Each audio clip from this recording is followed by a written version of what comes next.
Coming right up, the first edition of Straight Talk Around Town, bringing straight talk out into the community. Coming to you tonight from the illustrious Long Beach Playhouse. Straight Talk is brought to you in part by Southern California Edison. For over 100 years, life powered by Edison. The Press Telegram, your local news leader for over 100 years.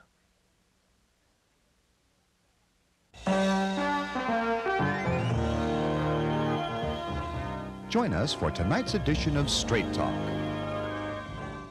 Good evening and welcome to Straight Talk Around Town. This is the first edition of our show. We're taking it out into the community. We're delighted to be here at the Long Beach Playhouse for the very first Straight Talk Around Town.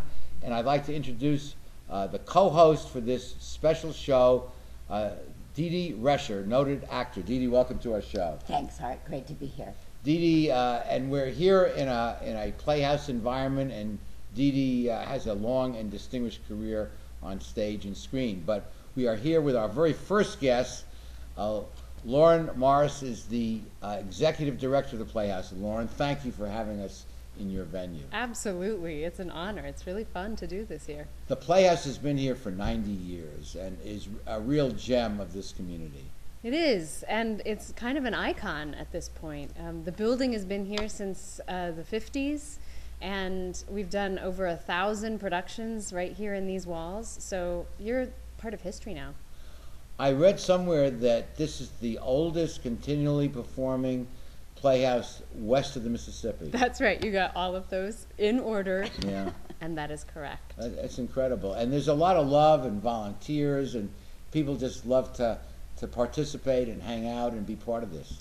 Yes, and we have over 200 volunteers who work with us on a weekly basis, from ushering to help building the sets like you see behind us. They show up at 7 a.m. on a Sunday morning to help build the set, and that always just humbles me. But yeah, to think about the fact that this playhouse has survived because of people who loved it for all of these years. And they started right before the Depression, and they survived the Depression. And then in 1933 was the Long Beach earthquake. They survived that. And then World War II. And then, you know, all of these things that have happened in America and in the world. And you think about, it's not been an easy economy for the past couple of years, but I think about that a lot, and just about the sheer love and devotion of the people who are here that have kept this place going. Well said. And Dee Dee, in your illustrious career, you performed on the stage. Yeah. Yes, I have 4 times. A great venue, and everything you're saying rings so true. The people here, there's a spirit here. And I think you're right. I think that's what keeps it together. Yeah, it's a family. Yeah. And you came in at kind of a critical time in the Playhouse history, financially and otherwise, and yet you're turning this around. And what are some of your ideas for the future of the Playhouse? Well, we've tried to take the idea of being a community playhouse to the furthest edges of that definition, because it's so awesome that we've been able to do plays here for this long, but there are also a lot of creative people in Long Beach, and they're creative in all kinds of ways. They're creative as musicians, they're creative as visual artists, they're creative as poets, they're creative as belly dancers, for goodness sake. I mean, there's really a lot of creative energy. There's a groundswell of it in Long Beach right now, but there isn't a great deal of places, there aren't a great deal of places for those people to perform. And especially the belly dancers. Yeah, because really, it's true. But we have this, I will. We have this great venue, and so we are really opening that up. We're actually producing our own shows, fewer of those every year, to give those companies a chance to come in. And we have an open mic night, and we have a storytelling contest. You do a lot of children's Yes, theater. we have a children's program that is 2 sessions of 2 weeks, where the Playhouse is full of kids from 9 a.m. to 5 p.m. Woo-hoo. And the rest of us don't get anything done, and we don't care, because it's but wild and crazy. Youth of our future, and whenever you see enthusiastic kids doing anything, you got to feel good about that thing. You do. And theater is really, really good at that. It's good at teaching not only how to be on stage, because that's great, but for the most part, a lot of those kids are not going to turn out to be actors necessarily. But teaching them how to speak eloquently in front of people, teaching them self-confidence, teaching them teamwork, teaching them, goodness, all of the things that go along with theater, from costume design to painting to sound design to, I mean, it's endless, really. So they get a lot out of it. You're changing lives, whether they become professionals or not, and I know how passionate you believe in what you're doing. I really do. And it's more than just the stage. You also are bringing in artists to exhibit in your gallery, and musicians, and you've really broadened the definition of art as far as the Playhouse is concerned. And now we have a new kind of art here in the Playhouse. Oh, I couldn't resist. I'm so sorry. well said, well I'm said. so sorry. Well, She's quick. she is. Well, I'm surrounded by two very fast, quick, and beautiful ladies. And when we are joined in the next segment, veteran actor Mitch Nunn, who will soon be appearing in his 50th production, if you can believe, right here at the Playhouse. We'll be right back after these messages.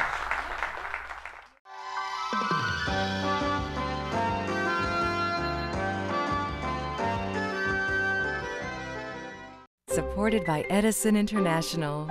Californians are getting to be old hands at year-round energy conservation, part of our special awareness of the resources we all depend on. We're making the change to energy-efficient light bulbs, keeping warm weather thermostats set to a comfortable 78 degrees, and giving major appliances the afternoon off. Because when it comes to energy conservation, it all adds up. Life, powered by Edison. I want to improve my career opportunities. I want to earn a higher salary at my job. I'd like to finish what I started. The new Bachelor of Arts in Liberal Arts degree completion program at Cal State Long Beach will help you achieve your educational goals while keeping your life in balance. Contact our customer service center at 1-800-963-2250 for more information, or visit us on the web. Let CSULB help you finish what you started.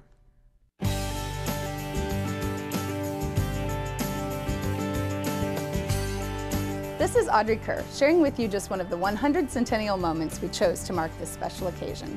Oil extraction in the harbor once caused the ground to sink by as much as 30 feet or more in some parts of the harbor.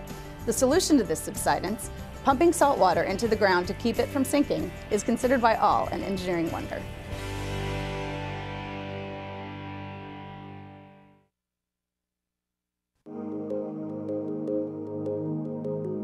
As your business searches for smart ways to save, don't forget about the one that's right in front of you. Switch to the Charter Business Bundle and you can save big without sacrificing a thing. Get reliable business telephone and high-speed internet with local support and great features. Power your business with great savings starting today. It's easy to pay less and get more. Call now and make a switch to the Charter Business Bundle. Welcome back. We're joined now by veteran actor Mitch Nunn. Mitch, welcome to our show. Thanks for having me, Art. We're so honored to be part of your stage and your Playhouse, but 50 performances, I mean, that's a whole lifetime of work. Well, it's been a while. I started working here in 1979 and just have kept doing shows. They keep... When you were 3. Yes, thank you. Yes, when I was 3. They keep casting me, so I'll keep coming back. And you were born and raised in Long Beach, so Right you've here been in part Long of the Beach. fiber of this community. Exactly. And tell us why you love the Playhouse. There is a feeling of home here, of being accepted, no matter what you are doing or who you are, what age you are. You walk into the Long Beach Playhouse and you feel as though you belong.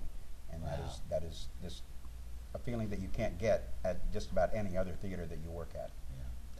And some spaces I've noticed, not just theaters, but some spaces are special spaces, whether it's certain patios, certain coffee shops or whatever, and this is, I guess, a special space. The downstairs is a horseshoe stage. It's a thrust, and the audience sits in 5 sections all the way around it. So as soon as you step out onto the stage, you're basically in the round. And it becomes a completely different type of stage than a proscenium that most people are used to. And it takes a different technique to work down there. And when you're working down there and you've got people behind you, you're acting with your back, with your front, with your side. It's really a challenge, but it is multi-talented. It's very enjoyable. Well, I've seen you on the stage in several productions, and you're marvelous. Oh, thank you. Lauren, having people and actors like Mitch who love the Playhouse, I mean, your ticket prices are very moderate, and many of the actors make relatively little. I know that you get dozens of auditions for some parts that don't even pay because actors want to act. They're That's looking right. for outlets. They love this, and they volunteer their time. And, you know, it's not just volunteering their time, but it's volunteering their experiences in 50 productions. That's a priceless thing. Yeah. And bringing their energy, I mean, working on a play for 6 weeks, sometimes 6 days a week, is a really serious commitment, and so it's not something we take lightly. And having people like Mitch here who have been involved with the Playhouse all of these years, have given so much of himself. When I came on a year ago, it's literally like being handed somebody's child and saying, please take good care of this. We're trusting you with this thing that means the world to us. It's a legacy. Wow. And it's a Certainly legacy within the city. Yeah. So it's something I don't take lightly. And from the It's really actor's an honor. standpoint, having someone as talented and passionate as Lauren kind of running things has to be kind of motivating to you. It makes us feel a lot better about the fact that it's going to be here for another 80, 90 years. Yeah. And it's through people like Lauren that that's going to happen. And the actors that are out here, we do it not for the money. We do it not even for the applause. We do it because there's something inside us that tells us you have to do this. What would you do if you could now? Dee Dee comes from a very distinguished family of actors, father, mother, grandfather.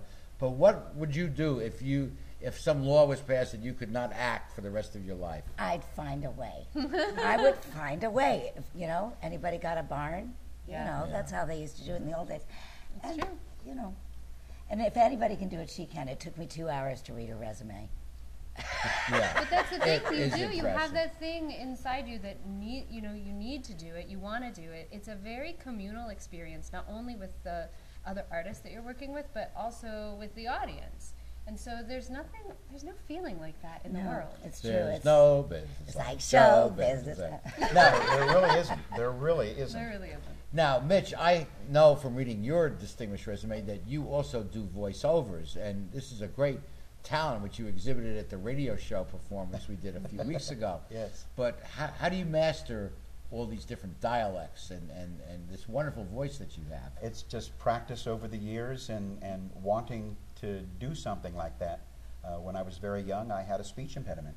Really? Yes. So it's like a Charlie Atlas, the 90-pound weakling, and you I guess. overcame it. And They taught me in school how to use your voice, the different areas of your mouth and chest and throat. to do overcome that. the impediment. And I did. I spent many hours in front of a mirror practicing doing different accents and different speech patterns, and that's what made me... I read somewhere that Demosthenes stuttered, the Greek, and became the great orator. So you take a weakness and turn it into a huge strength. Also, I'm something sure that I'm it trying came to in do. handy because, if you're volunteering here, you need some bread and butter. Yes, you do. Yeah. Yes. Well, what would you say as we come near the end of the segment to those out there who are thinking of becoming actors but don't really believe they have much talent and can't imagine themselves actually up on a stage? Come on down to the theater, audition, do shows, read plays, come see theater, expose yourself to it. The more you do that, the more you can say, I can do that, because you're going to see somebody up there that we've all seen movies where you go, I could have done that. Yes, yes. And why not?